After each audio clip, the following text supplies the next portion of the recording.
preparedness. With 3 failed rain seasons, what was expected? Building of water ponds, dams, and allocation of emergency funds in time to those in need. In a meeting yesterday, the government, in a typical knee-jerk reaction, allocated 4 billion Kenya shillings to 23 ASAL counties. This translates to approximately 173 million per county, allocated to 3.3 million Kenyans who are affected. This translates to 1,200 Kenya shillings per person.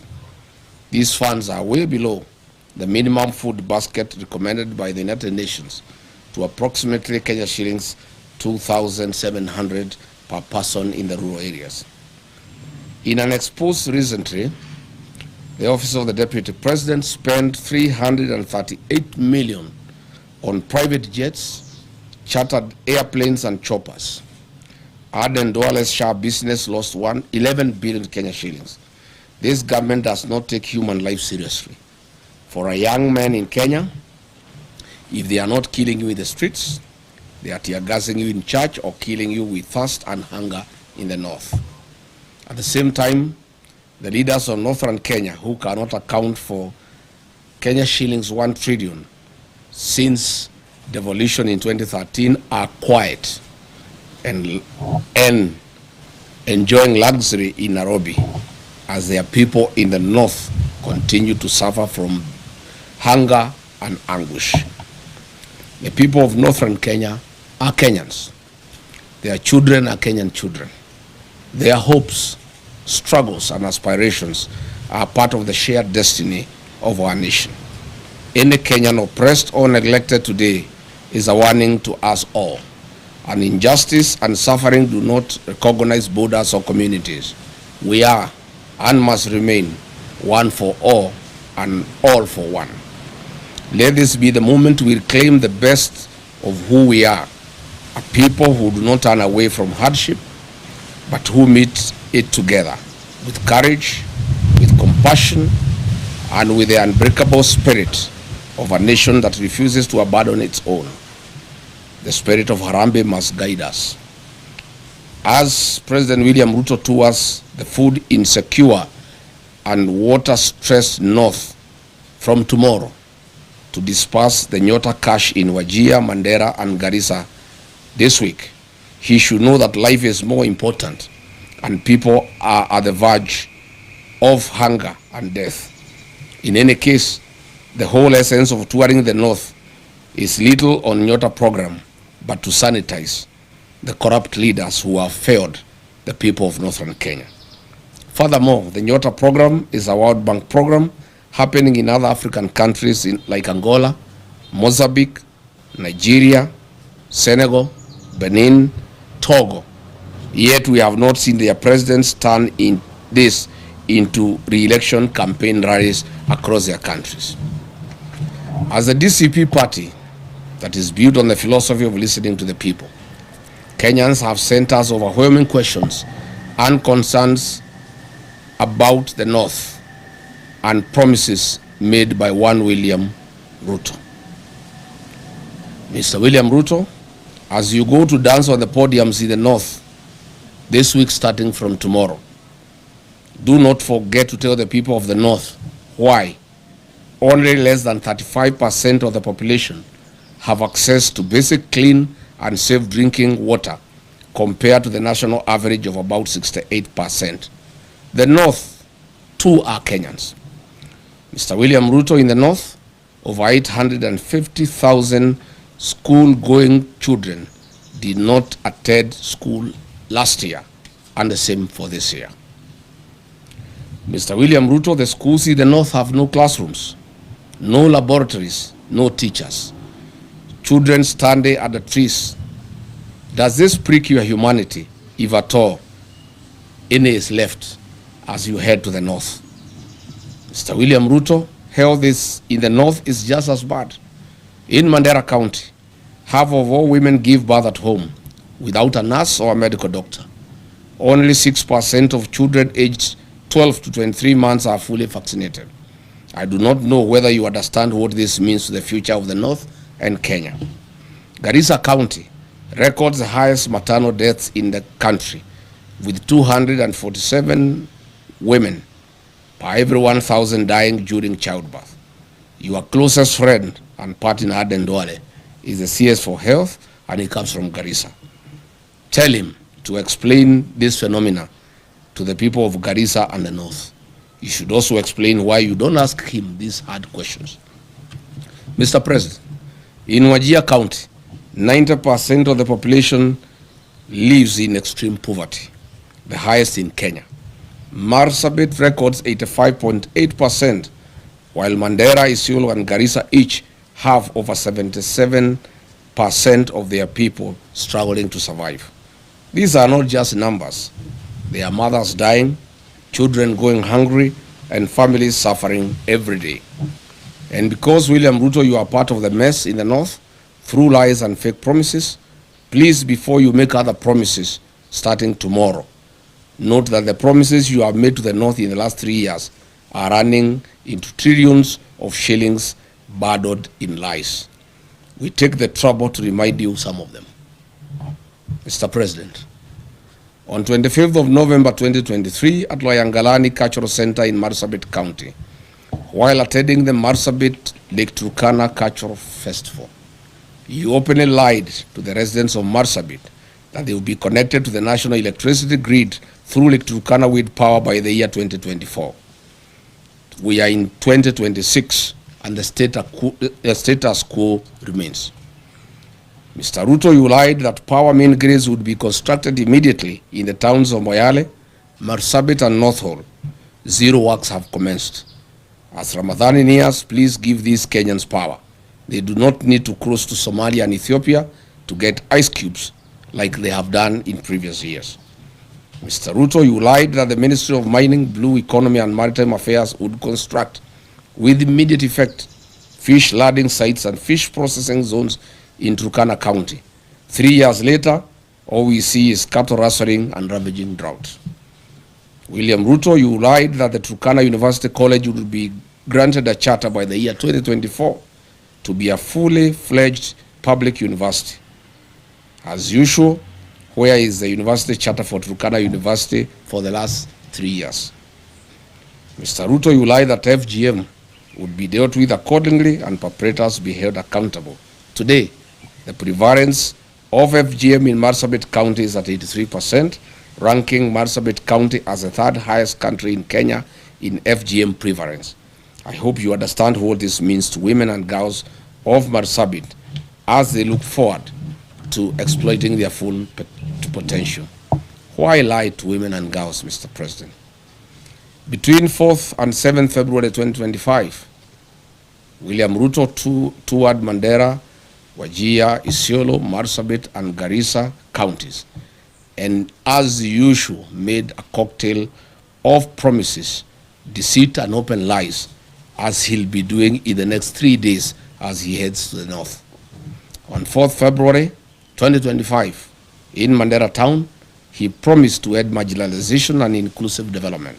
A year later, Mandera County has no roads, no sewage system, the drought is killing camels, the children of Mandera study at the trees.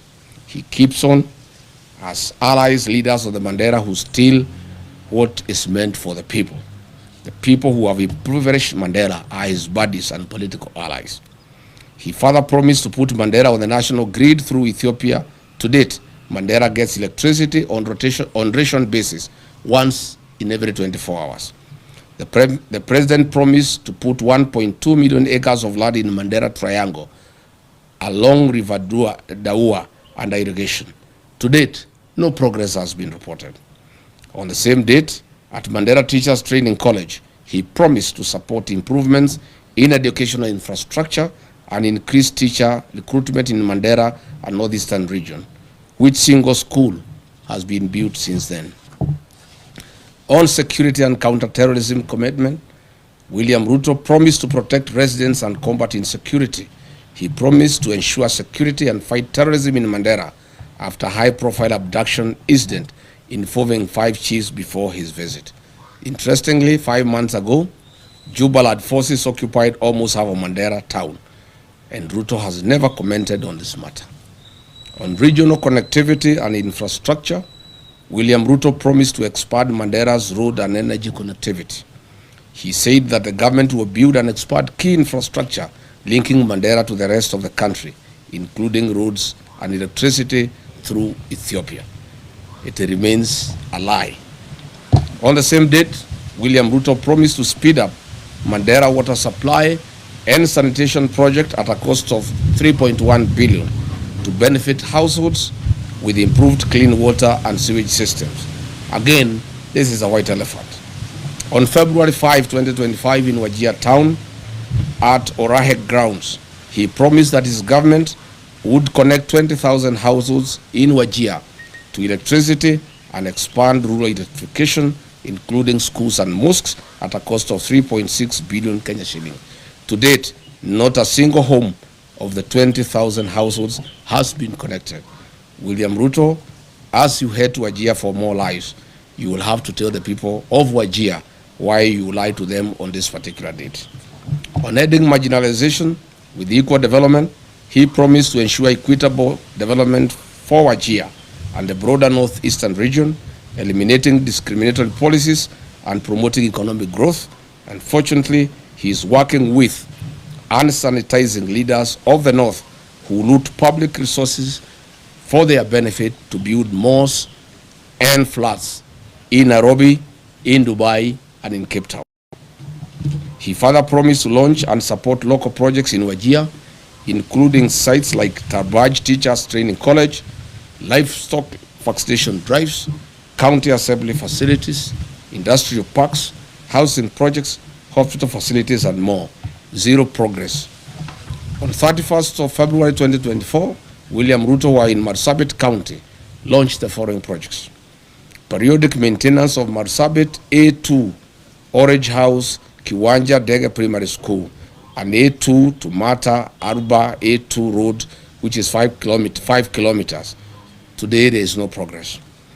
He launched again another project of 42 million Kenya shilling for periodic maintenance of Marsabit Bypass Road to be completed within 9 months.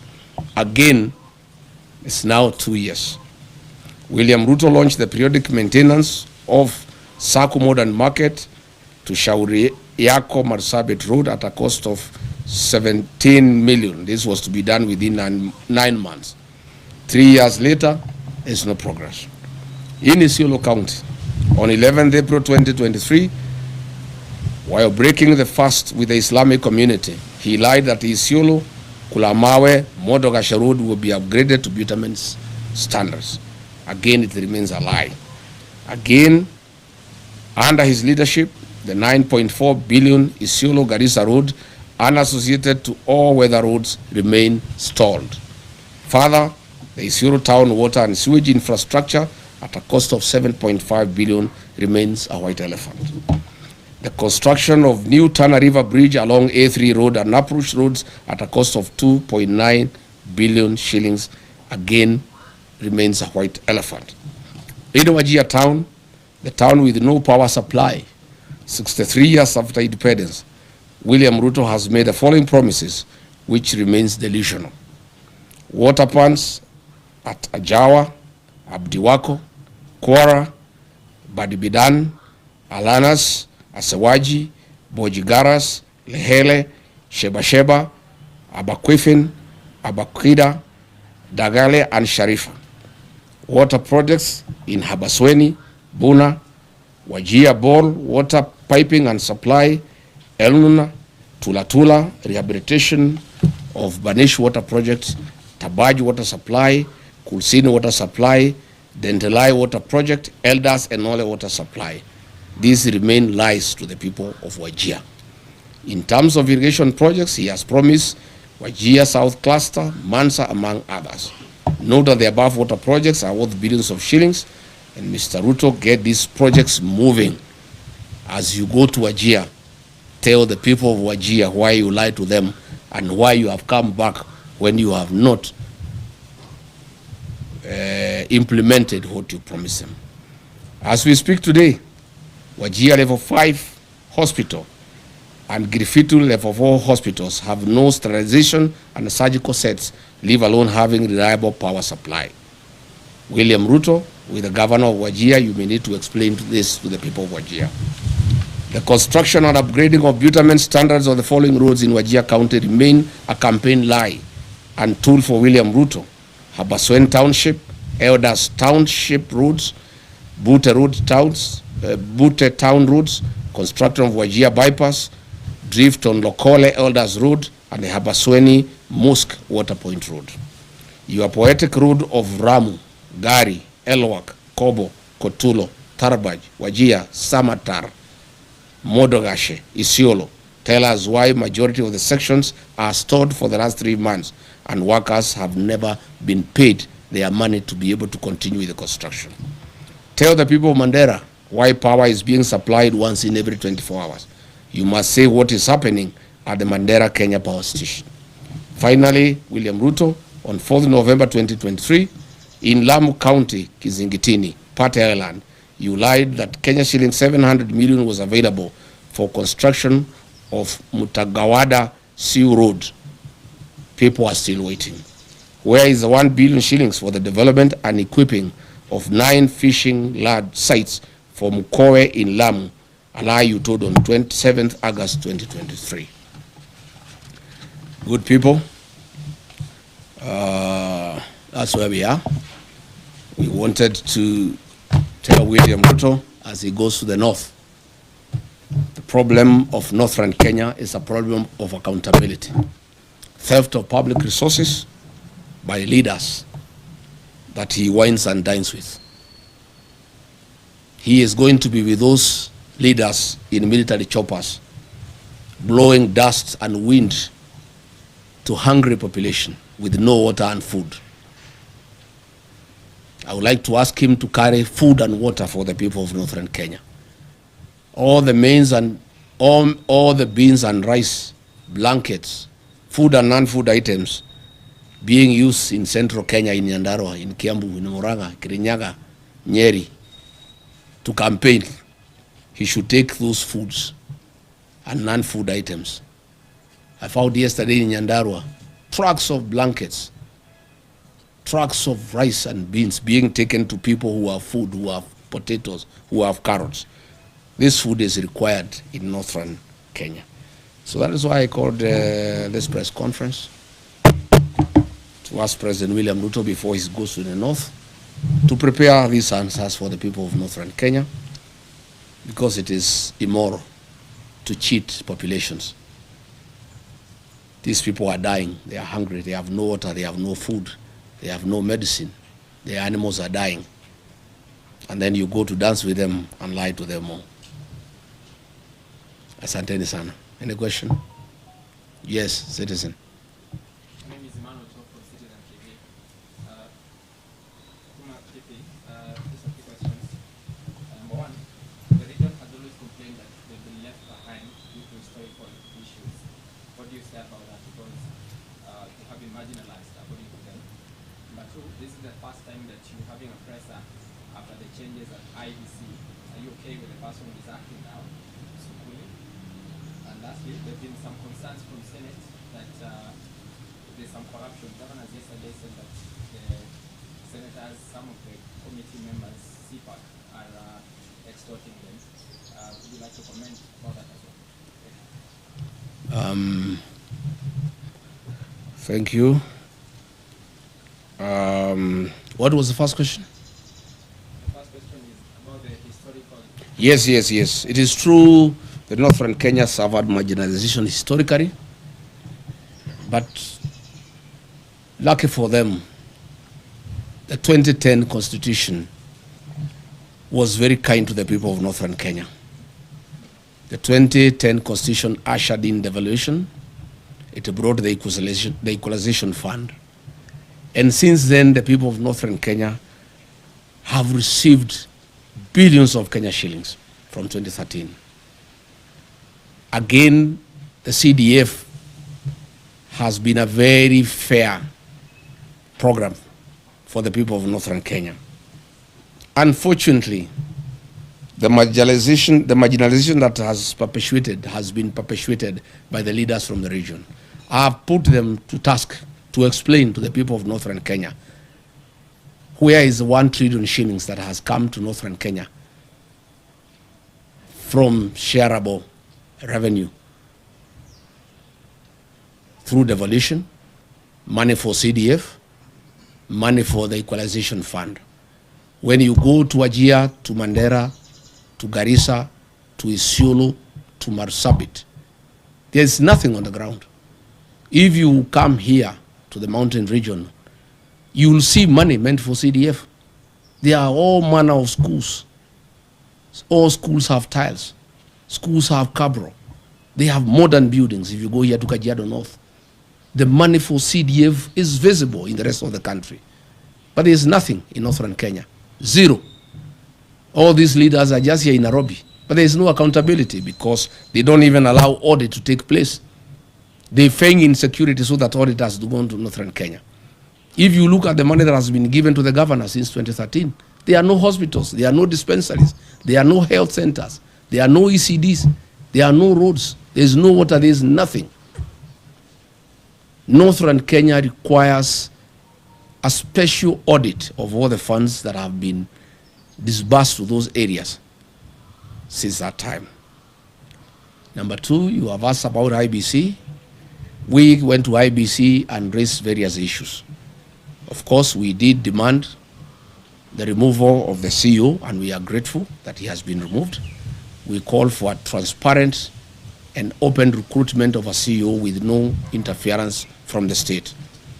Further, we call upon the IBC to terminate the contracts for the mathematics system of conducting elections, the Venezuelan technology that was illegally extended by the outgoing CEO, Juan Marjan. He did it when there was no commission. It's an illegality, and that contract is illegal. And that contract should be terminated, and IBC should advertise and acquire modern and credible system for conducting our elections. Thank you. On? Yes. Most of these governors cannot complain of extortion. Why they are being is extorted, especially the ones from northern Kenya. They have stolen all the money meant for the people. So I gather the senators are reasoning that since they have stolen from the people, they need to steal from them. Of course, 2 wrongs don't make a right. Of course, the Senate and the National Assembly has been a theater of corruption. When I was being hounded out of office, the senators who hounded me out of office were given 10 million shillings each, and others 20 million. It's a den of corruption. And so is the National Assembly. And by extension, all public institutions. So this is something that we intend to correct when we form government. The United Opposition intends to deal with corruption head-on because it's the greatest challenge that we have as a country.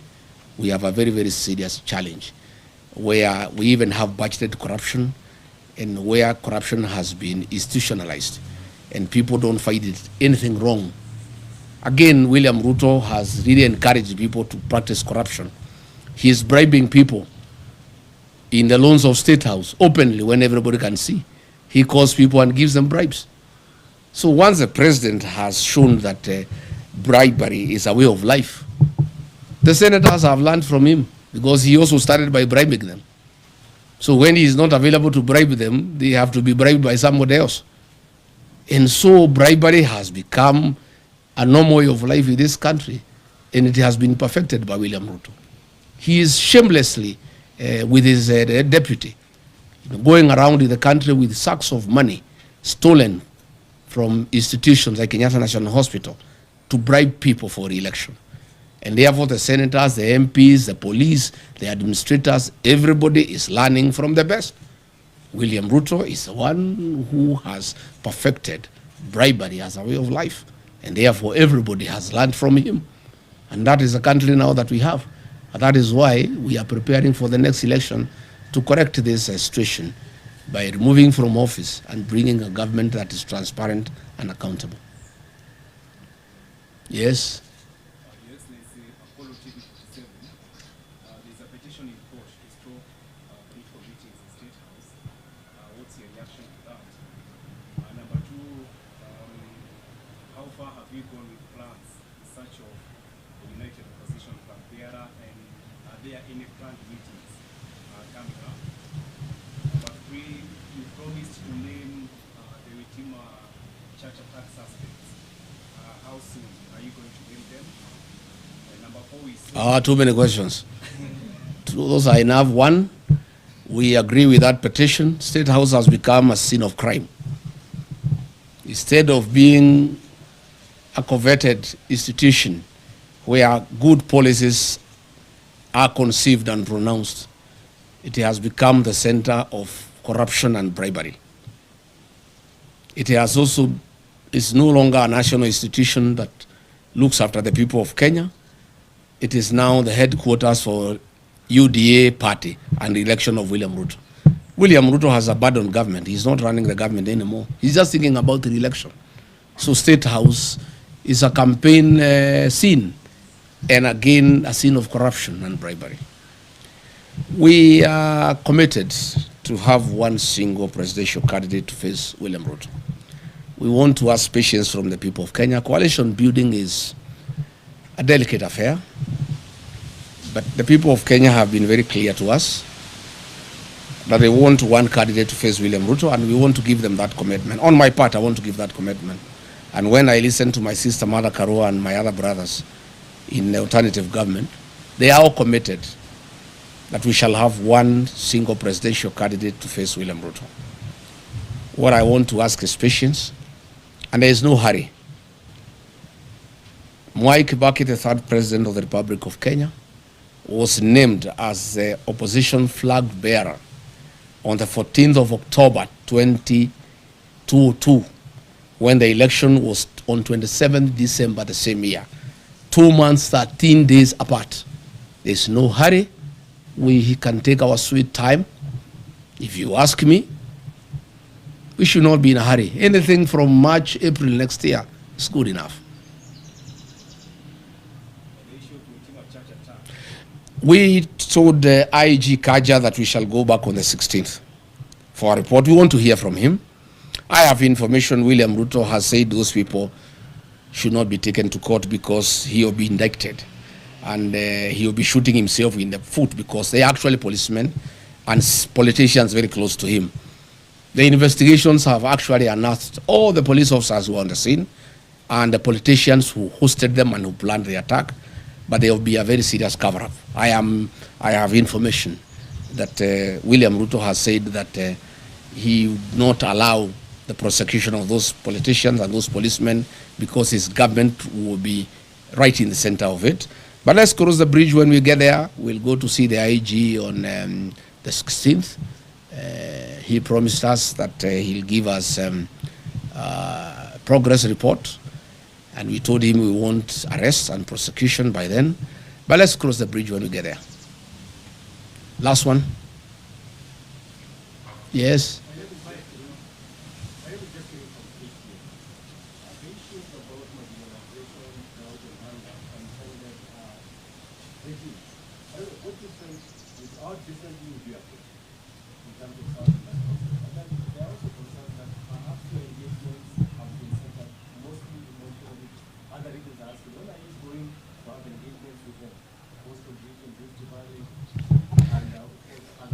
My friend, I'm here today talking about Northern Kenya. I'm a Kenyan leader. William Ruto has unsuccessfully tried to say I'm tribal because I come from the mountain and I spend a lot of time there because it's home. Even you people, when you go to work, in the evening you go back home because that's home. I'm a Kenyan leader and I'll be talking about Kenya. I'm today talking about Northern Kenya. Later tonight I have radio stations from the Ma community discussing issues in Narok, in Kajiado, and in Samburu. I want to say the 2020 Constitution dealt in a very big way with the issue of marginalization. My administration will work on accountability to make sure that funds, public funds, appropriated by the National Assembly and given to the counties and given to the MPs through the Constituency Development Fund, those funds are spent prudently for the purposes for which they were appropriated. I don't think we have really a big problem about lack of funds. Is the issue of accountability, and more so the North. The people of Northern Kenya have borne the brunt of lack of accountability. And they have been taken for granted for too long. And that's why they're happy with me. And I can tell you, President William Ruto has the MPs and the governors in Northern Kenya and the senators. I have the people. The people are with me because I'm talking their language. And I've become a very serious defender of the people of Northern Kenya. And I want to give them a solemn promise and undertaking that in the next 1.5 years, I'll be their spokesman. I'll bring out all the issues that bedevil their region. I'll call out their leaders until they get justice. And after I'm elected president, I'll sort them out. I'll carry out a special audit on funds allocated to those regions from 2013 to date. And those who have misappropriated those funds will be held accountable. And they must pay the price for stealing public funds. Yes. What do you have to say about the drought situation in the Mount Kenya region now that you are against the food supply system being used by politicians? The drought situation in Mount Kenya region is very minimal. There are very few areas that receive relief food in the Central Kenya region, where I worked for many years as a district officer. I know the Mount Kenya region like the back of my hand. We have some little challenge in Tharaka, some little challenge in Bere, some little challenge in Katwanyaga, in Thika, some little challenge in Kakuzi, in Maragua, some little challenge in Karai, in Kikuyu, some little challenge in Deya, in Limuru, some little challenge in Kieni, in Nyeri. That's it. And a little challenge in some parts of Ndarawa, in Nyandarua. We have no business sending food to Kinangop. It's the basket of this country to give food to the people of Kenya. You have no business sending food to Kirinyaga. You have no business sending food to Madera. You have no business sending food to Tigoni. You have no business sending food to Gatundu. Those are people who have food. That food should be taken to Wajir, to Garissa, to Marsabit, to Turukana. That is where the food is needed. And if it was to be taken to the people of Mount Kenya region, it should be taken to those who are starving, not as bribes for votes. That is where we have a problem. And probably now that you have talked about that, let me also say, I have seen leaders from Western Kenya, the governor, the deputy governor, I've seen Aden Duale and others. They have been sent by William Ruto to abuse President Uhuru Kenyatta and trying to intimidate him and trying to sell him fear that he should not have a political mind, he should not interact with other leaders in Kenya, and he shouldn't have a political choice. And if he does so, they will take away his retirement benefits and his allowances. Let me tell those leaders sent by William Ruto. One, they have no moral authority to address President Uhuru Kenyatta. President Uhuru Kenyatta is a retired president of the Republic of Kenya, a statesman, a very serious nationalist, a Kenya who served this country with dedication and who deserves respect. Number two, I don't think President Uhuru Kenyatta can give up his constitutional obligations because of allowances. President Uhuru Kenyatta is not a poor man. He's a Kenyan who has worked hard. He's a Kenyan who has money and resources. And I don't think the President Uhuru Kenyatta can be told to shut up so that he gets allowances or he doesn't get. In any case, even if they carry out the threat and hold his allowances, there's no problem. Once we take over office, we shall give President Kenyatta his dues. And I know why they have a problem with the President Uhuru Kenyatta. President William Ruto is in shock. He is confused. He has panicked. The one-term thing is real because he became president courtesy of the votes from the Mount Kenya region. The Mount Kenya region, those who voted for him, those who voted for Raila are all against him.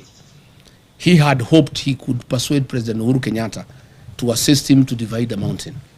Even when he went to cry to him in Chaweri, he was there on a mission to see how he can get President Uhuru Kenyatta to see whether in one way or another he could cause some confusion and the mountain is divided so that the mountain vote does not go to somebody else in one basket. President Uhuru Kenyatta cannot allow President William Ruto to divide the mountain. President Kenyatta and I and other leaders, Martha Karua, Justin Muturi, Mithika Linturi, will do whatever it takes to make sure the mountain is united, because that vote is very important to this country, and it is a vote that will help the rest of Kenyans get rid of William Ruto.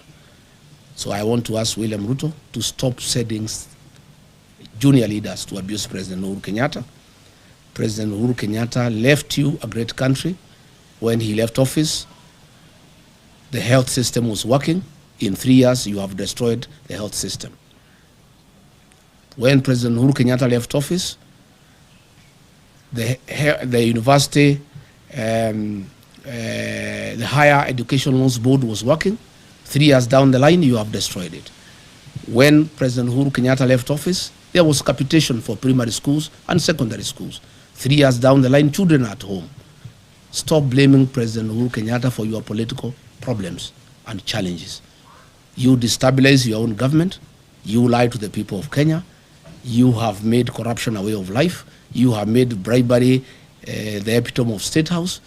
The challenges that you have as a president are of your own making.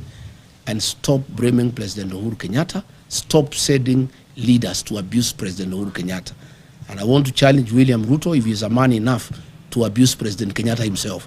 Stop sending some leaders to abuse President Kenyatta on your behalf. Do it yourself if you are man enough. Abuse him. And let me say, I will not allow President Uhuru Kenyatta to be intimidated. I have a responsibility as a leader from the region to defend our son, our kinsman. President Uhuru Kenyatta must be allowed to retire in dignity. He must be allowed to enjoy his constitutional freedom to do whatever he wants. If he wants to work with us, why not? If he wants to work with Rigathigachagua to unite the mountain, to unite Kenya, why not? And I want to tell William Ruto, I heard him saying that Azimio cannot be anything without ODM. He is lost. The ODM of Raila Odinga is not the ODM of today. What William Ruto is holding is a shell of ODM, the fake one, of Junet Mohammed, Gladys Wanga, and Oburu Odinga. The ODMB, the one with the people, is gone and is in one term. The people of Ukambani are gone, they are in one term. The people of Kisii are gone, they are in one term. The mountain is gone, is in one term. And by the way, there is no UDA without the mountain. It's a shell. So let him not, and he should know, Azimio only lost because the mountain did not go to Azimio in total.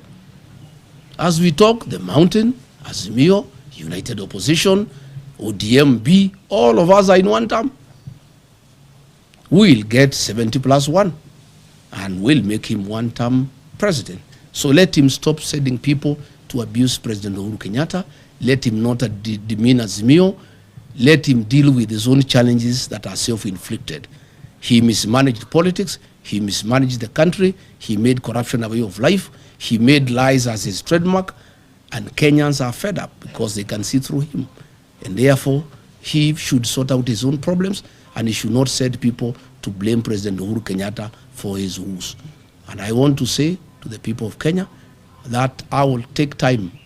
Anytime Uhuru Kenyatta is attacked, I must defend him as our retired president, as my brother, as my kinsman. And I have a responsibility to do so.